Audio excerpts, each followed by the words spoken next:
there, my name is Philo Becken, the Rabbi from another planet. Please like, share, and subscribe, and ring that little bell so you're notified when new videos drop. This is another, I would say, quasi-political, but it's more political video.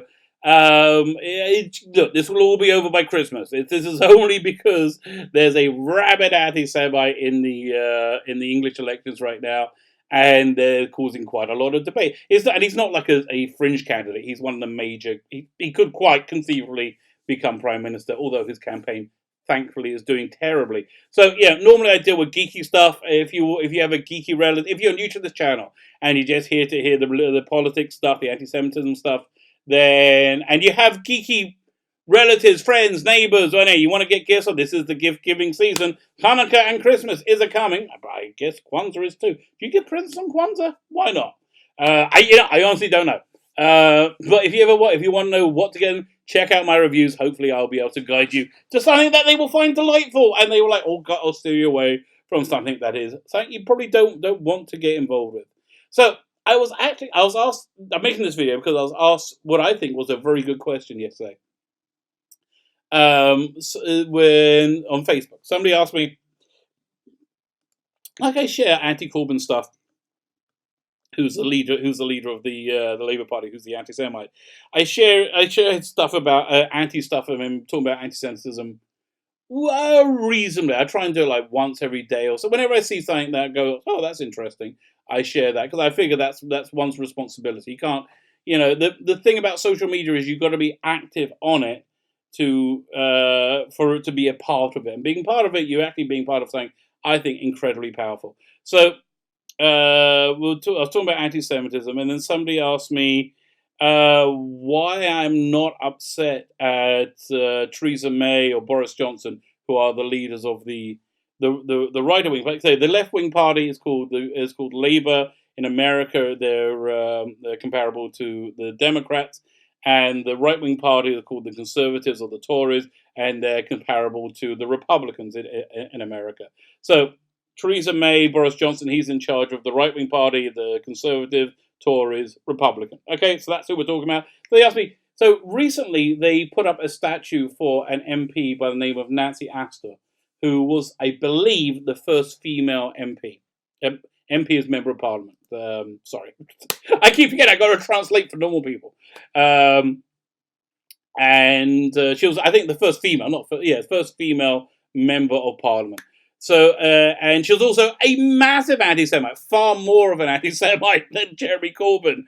Yeah, that's quite anti-Semitic. She had writings in national newspapers saying how you shouldn't hire Jews, and this wasn't but this was in the 1930s, 1940s, where anti-Semitism was in a different place. It was far, far more socially acceptable and fashionable. Today, anti-Semitism has mutated much more into anti-Zionism, and so it seems to him, the guy asking me, that this was kind of hypocritical of me to be attacking Corbyn for being an anti-Semite and giving Boris Johnson, the Conservatives, a pass for honouring this person who was very anti-Semitic. And again, it is. It's got me to thinking. So if anybody does ask you about this is what I think is an effective answer. And because it's effective, because it's truthful. Being Jewish means you're part of a culture that has experienced prejudice for a good couple of thousand years. And we experience it from everyone. We experience it from the right wing, we experience it from the left wing, we experience it from literally everyone. Jeremy Corbyn, though, has this the unique ability of all great anti-Semites to not only bring other anti-Semites out of the woodwork, but not only that, turn people who are not racist into anti-Semites. Who will say these incredibly anti-Semitic things, and without any they will allege that the chief after was a couple of years ago there was after he did this other insanely anti-Semitic thing. There was and this was after trying to talk to him for a couple of years, saying, we Jewish community in England are really very nervous. Would you please just tone it down a little bit? Would you please listen? Would you please meet us halfway? No, there's been no There was no movement at all. They, and so it stepped up. There was a there was a large protest called hashtag Enough is Enough, where it was incredible. I'd never seen Jews protest en masse against a political party before in England. That's how bad it is, and it just gets worse and worse and worse. And so, in the run up to the election, the chief rabbi of England released this letter saying, Jeremy Corbyn is bad news.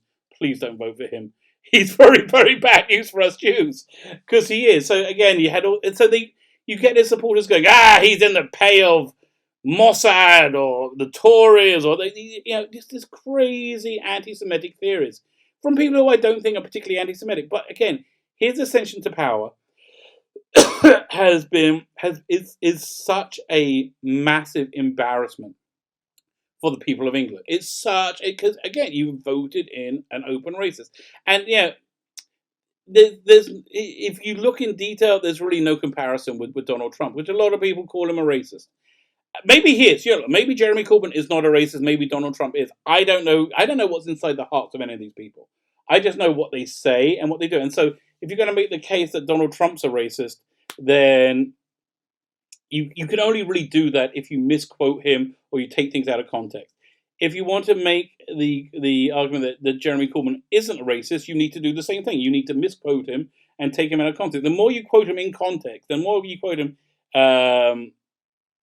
carefully and exactly, the more he's anti-Semitic. So and I judge them both by the same yardstick. But anyway, that's not what I'm talking about. What I'm talking about right now is this: that it seems hypocritical to not be against the anti-Semitism or somebody honouring an anti-Semite. The Tories are honouring an anti-Semite and lambasting this guy for being anti-Semite. So I explained to this guy that being Jewish is you don't have the luxury of taking a moral stand against anti-Semitism. We can only take a pragmatic stand. So that means evaluating who is the biggest threat to us right here, right now, and who is their opponent most likely to ally with us to protect us from them. And right now, it's clearly the biggest threat is left-wing anti-Semitism, which mainly masquerades as anti-Zionism. But if you look at, I will say, 99% of things that are anti-Zionism for more than 10 seconds, they're horribly racist. For example, I mentioned this in my last video. Jeremy Corbyn has pledged British taxpayer money to the Palestinian Authority. Sounds very good. Giving aid money to impoverished people sounds very good, sounds very humanitarian. However, the reason they need the aid money is because the Americans have curtailed giving aid. The reason the Americans curtailed giving aid is because the Palestinian Authority have a policy called the Martyrs Fund, which is a pay for slave policy, which means effectively, if you attack a Jew, something specifically a Jew, if you attack a Jew because they're a Jew standing in a place that they decided should be a Jew-free zone, if you do that and you get incarcerated, then they pay you a salary for the rest of your life. I think if you get killed during the attack, you also get your family or your widow get some kind of salary. Essentially, it's a financial incentive to attack Jews. So just by looking for 10 seconds, Jeremy Corbyn hasn't done a humanitarian thing. Instead, he's pledged British taxpayers financial support to a program of racial violence and ethnic cleansing. Not so good. That's not so good. And the crazy thing is this.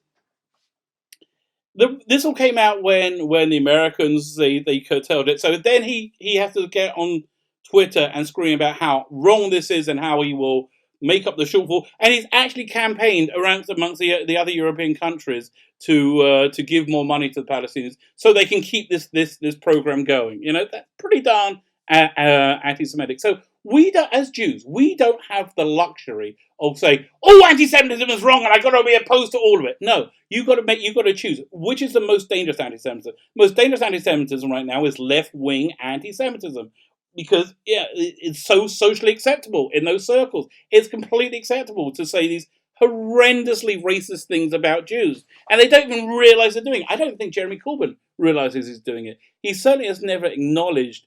He's fought right-wing anti-Semitism his entire career, but he's never acknowledged the existence of left-wing anti-Semitism. Right-wing anti-Semitism, I think, has been kind of a minor force for the last 70 years. The non-Jews got kind of embarrassed about it.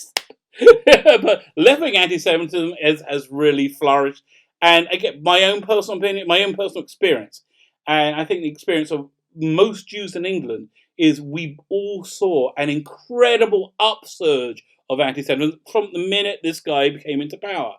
And I think, either he's an utter moron who has just bumbled his way into trouble over and over again, or he's an anti-Semite. One of the two. So this thing. So when the Americans curtailed the money, he could have just kept his mouth shut. But no, he has to pledge his support to murdering Jews.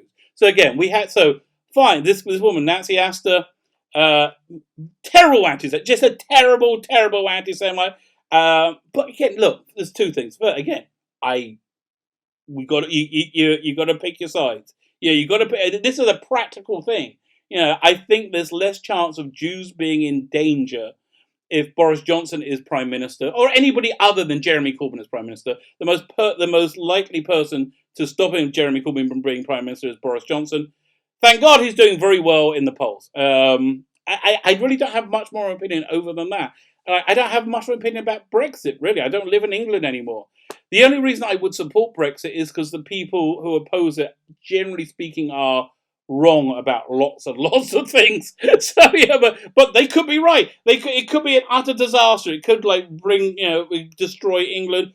Brexit could be the greatest thing. I don't know. All I know is that Jeremy Corbyn is an anti-Semite because he does lots of. All I know is I believe Jeremy Corbyn to be an anti-Semite because he's done lots of things that are anti-Semitic, and he does them as part of his policy. And so, for that reason, I wouldn't criticize the Conservative Party for putting up the statue. For one, I think we need their help to protect us, which is a terrible, terrible position that we're in. And two, just on a more global scale, I'm not a big believer in removing somebody's past, scrubbing them from society because they've had some deeply immoral parts of their life. Like Thomas Jefferson, one of the architects of America, perhaps one of the architects of I would say, one of the greatest societies the history of the species has ever seen.